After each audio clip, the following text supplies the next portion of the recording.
ओम शांति। आपका प्रश्न है, तीसरा विश्व युद्ध कब होगा?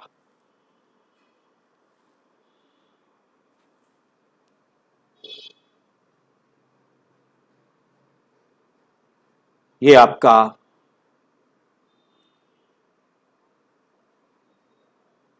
ज्योतिषों वाला प्रश्न केवल ज्योतिषी ही बता सकते।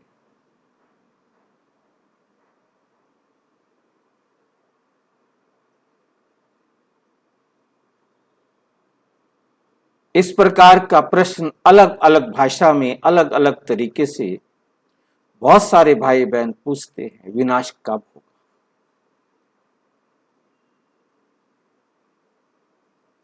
कब हम सारे अपने घर जाएंगे? कैसे और कब सारे संसार की आत्माओं को मुक्ति मिलेगी? स्वर्ग कब इस धरती पर आ जाएगा?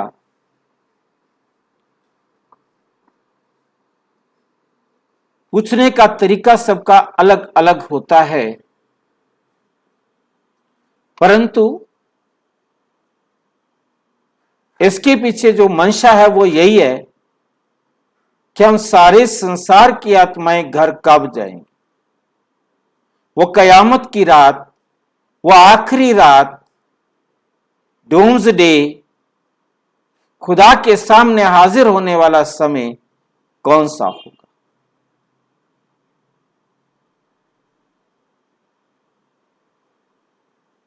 कि जब दूसरा विश्व युद्ध खत्म हुआ था तभी आइंस्टाइन ने ये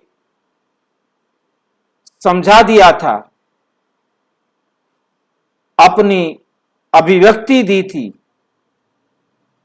कि तीसरा विश्व युद्ध अंतिम विश्व युद्ध होगा।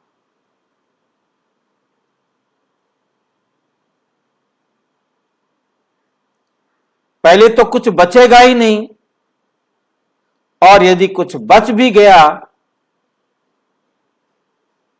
कोई बच भी गए, तो उनके पास लड़ने के लिए सिवाय पत्थरों के कुछ भी नहीं होगा।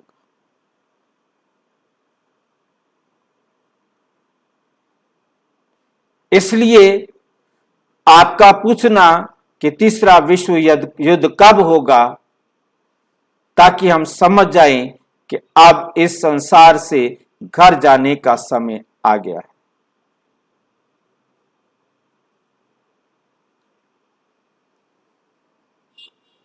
परमपिता परमात्मा ने हम सबको सत्य ज्ञान समझाते हुए बहुत अच्छी तरह बताया है कि बच्चे, जो कुछ भी आप इस दुनिया में देख रहे हो वे अगले पल खत्म होने वाला है, विनाश होने वाला है। क्यों विनाश होगा? क्योंकि अब ये दुनिया तुम्हारे रहने लायक नहीं है, तुम्हारे रहने लायक नहीं है। और विनाश कैसे होगा? प्राकृतिक आपदाओं द्वारा, अंतर्राष्ट्रीय युद्ध और गृह युद्धों द्वारा विनाश होगा। और तीनों प्रकार की परिस्थितियां बिल्कुल बनी हुई हैं। दिन प्रतिदिन अपने उस अंतिम समय की तरफ नजदीक आती जा रही। परमपिता परमात्मा ने साक्षात्कार के द्वारा जो ये चित्र बनवाए, जिन चित्रों के अंदर जो आज हम यूक्रेन की हालत देख रहे हैं, वो सामने है। उस समय ये चित्र बनवा दिए थे और उस समय ये लिखवाया था कि विज्ञान गर्वित अमेरिका और यूरोपवासी लड़ेंगे।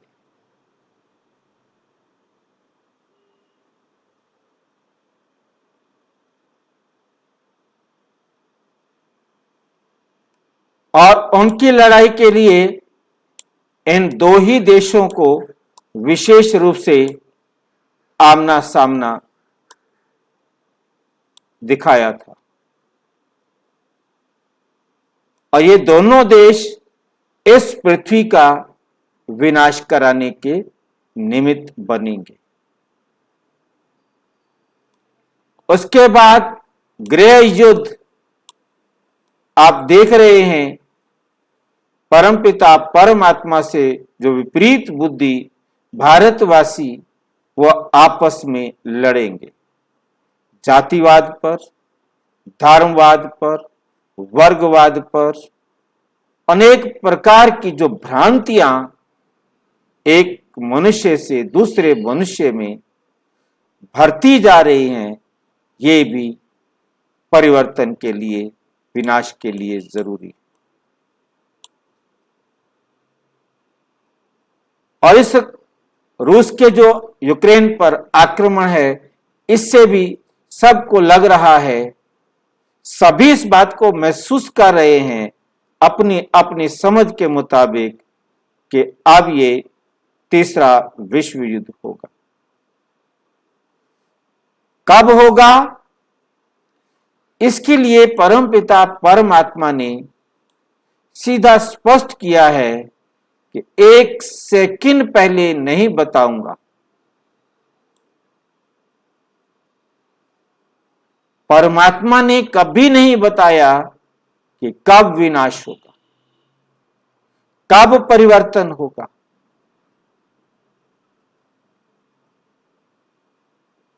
चाहे तीसरा विश्व युद्ध हो या चौथा विश्व युद्ध हो, चाहे युद्ध हो या ना हो, परंतु ये मिसाइलें तो चलेंगी चलेंगी। ये मिसाइलें चलने के लिए ही बनी है, बहाना बनेगा मौखिक लड़ाई, मुख की लड़ाई।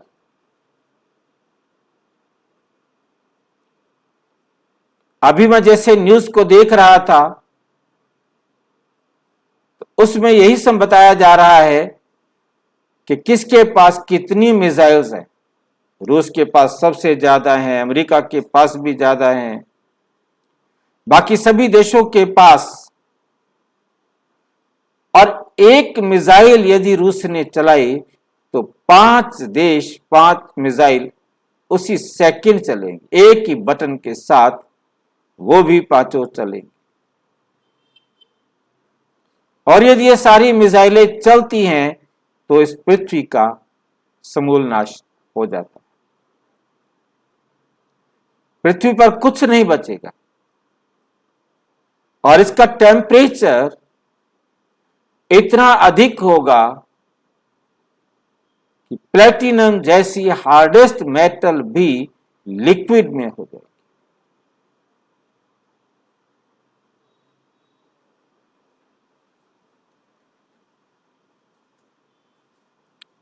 ये सब होगा, निश्चित है, इसमें कोई वो नहीं है। सभी इस बात को अनुभव करते हैं, परंतु डेट परमात्मा ने कभी नहीं बताई। ये कभी भी हो सकता है। क्यों नहीं बताई? क्योंकि बच्चे डेट कॉन्शियस हो जाएंगे।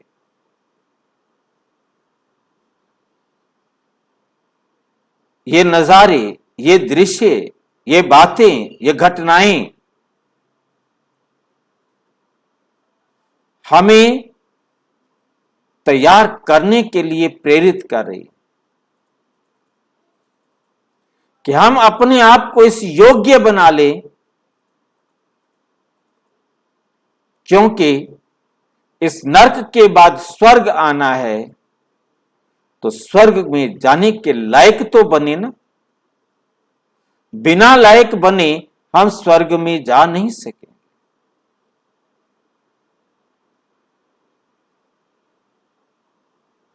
कलयुग अंत, सतयुग अर्थात स्वर्ग का आरंभ होना है।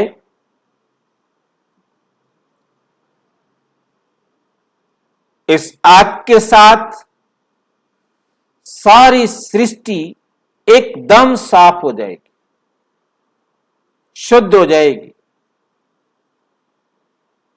सब आत्माएं अपना कार्मिक अकाउंट बराबर करके एक साथ घर जाएंगे। सारी दुनिया से सारे शरीर साफ हो जाएंगे। न केवल सारे शरीर साफ होंगे, बल्कि ये कहें कि पांचों तत्व अपने शुद्धतम रूप में आ जाएंगे।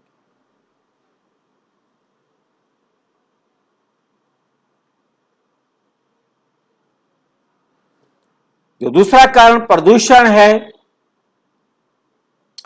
इन मिसाइलों के चलने से सारी धरती का पानी स्टीम में कन्वर्ट हो जाएगा। ओजोन लेयर तक जितना भी पॉल्यूशन है वो सारा का सारा पानी में घुल जाएगा और इस पृथ्वी पर नीचे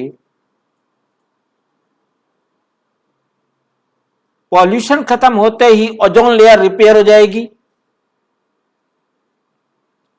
और आग में हर चीज जलने के बाद एकदम प्योर हो जाएगी। पानी 100% शुद्ध, हर तत्व अपने आप में 100% शुद्ध।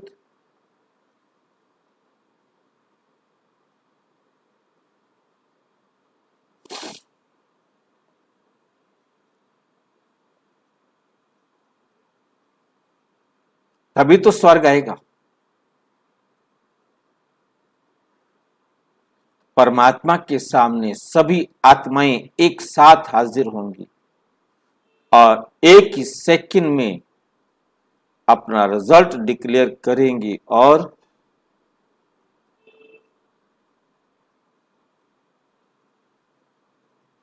अधिकारी बन जाएंगे। सारी दुनिया एकदम प्योर हो जाएगी। सारे खंड मिलकर फिर से एक खंड बन जाएगा। जो आज ये सारा विश्व अलग अलग बिखरा पड़ा है, वही सारा विश्व फिर से एक खंड में परिवर्तित हो जाएगा। उनके परिवर्तन होने की जो प्रक्रिया है, जो आज का रूप है, वो कुछ इस प्रकार से है।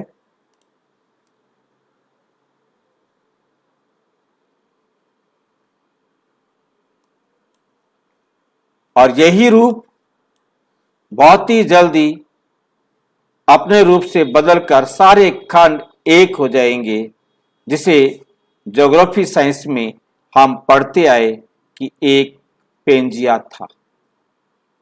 एक पेंजिया था, फिर से एक पेंजिया बनेगा।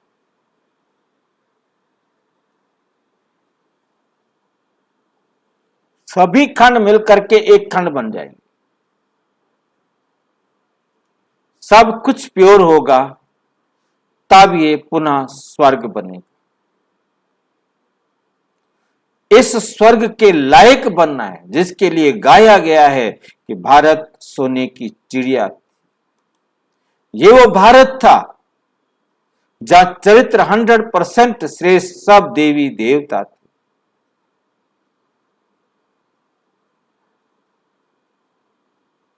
बाकी जिन्होंने जितना ज्ञान को समझा होगा वो उतना जानता है।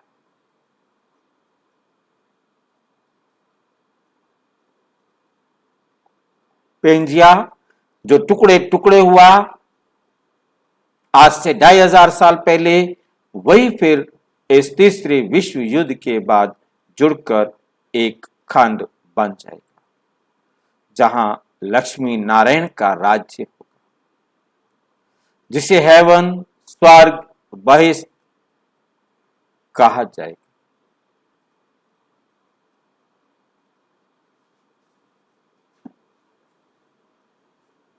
और अच्छी तरह से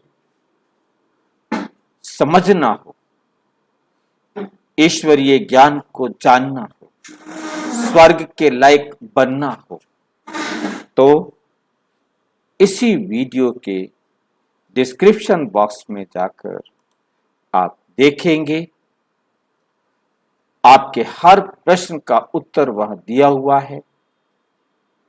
अपने नजदीक के किसी प्रजापिता ब्रह्मा कुमारी ईश्वरीय विश्वविद्यालय के किसी भी सेवा केंद्र पर संपर्क कर सकते हैं। वहां पर निःशुल्क ये ज्ञान दिया जाता है। और अच्छी तरह से समझना हो तो ब्रह्मा कुमारी सेंटर पर संपर्क करें या 9213106986 पर केवल टेलीग्राफ करें। ओम